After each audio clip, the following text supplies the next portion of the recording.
Salut et bienvenue dans une nouvelle vidéo. On commence cet épisode en continuant le travail commencé la semaine dernière et en installant les derniers morceaux de ferme à sel sur le mur de la cuisine. Ce petit décroché permet de casser un peu la hauteur de cette paroi qui monte jusqu'à la sous-toiture à presque 4 mètres de haut. On pourra y placer un peu de décoration pour habiller le mur.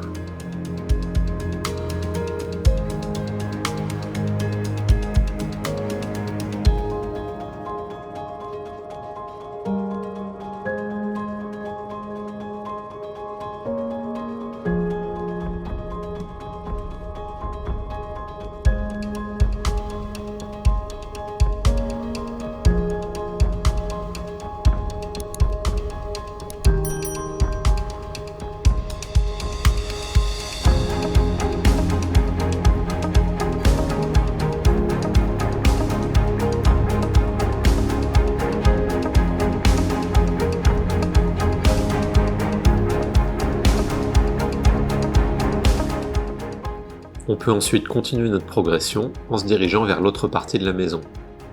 Et je commence par m'attaquer au passage entre la cuisine et le salon. Vous l'avez déjà aperçu dans nos précédentes vidéos, nous avons choisi de réduire cette ouverture d'une vingtaine de centimètres afin de gagner quelques précieux mètres carrés dans les chambres et la salle de bain. Je progresse un peu à l'instinct et commence à créer un support pour le fermacelle qui formera l'angle derrière la porte de la première chambre.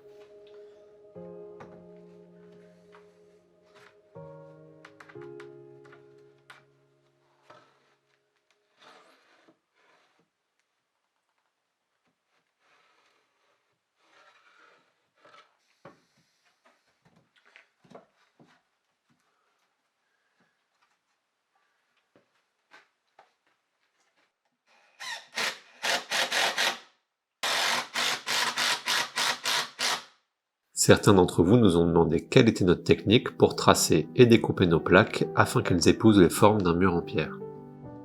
On utilise donc un morceau de bois sur lequel on marque un repère, ce sera la position de notre crayon tout au long du tracé.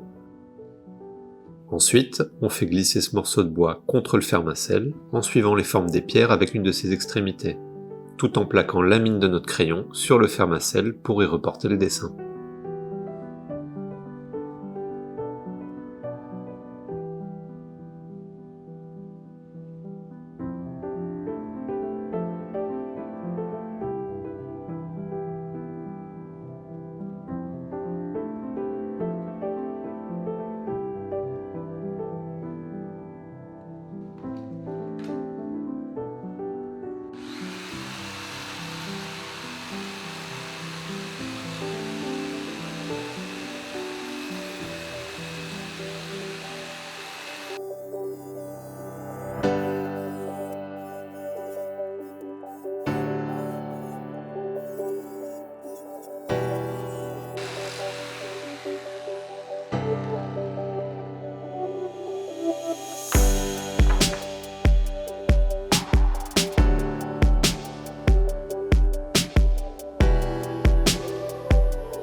Une fois le plaquage de l'ouverture terminé, j'attaque le salon et les chambres.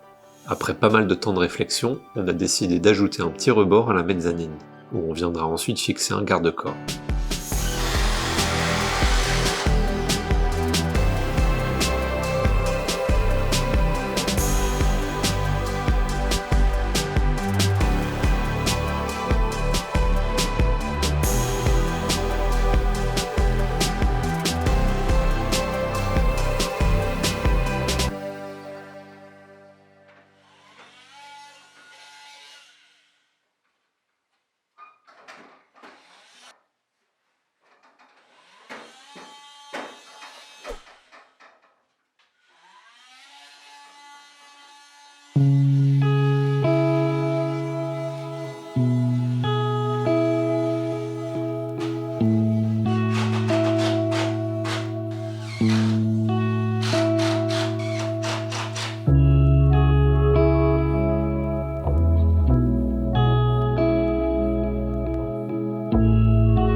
Ne vous fiez pas toujours au rythme des vidéos, à l'enchaînement des découpes, au positionnement et au vissage des plaques, que le montage fait souvent paraître très facile.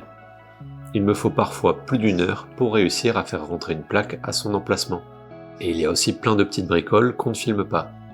Pour vous donner une idée, la vidéo que vous regardez représente 4 grosses journées de travail.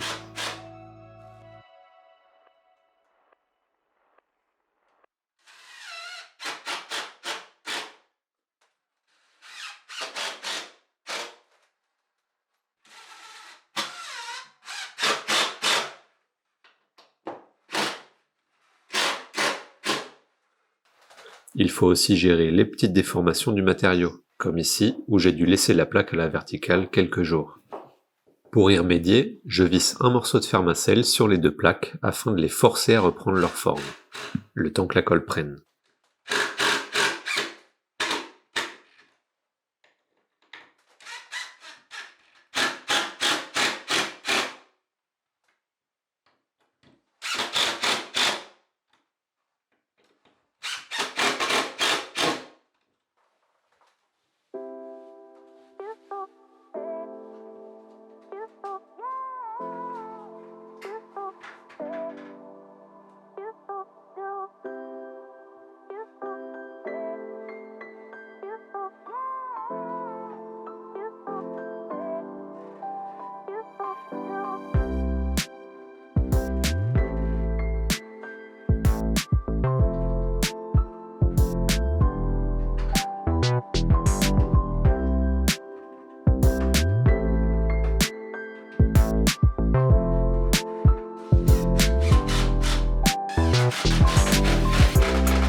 Ça y est, l'installation des plaques de Fermacell est maintenant terminée à 98%.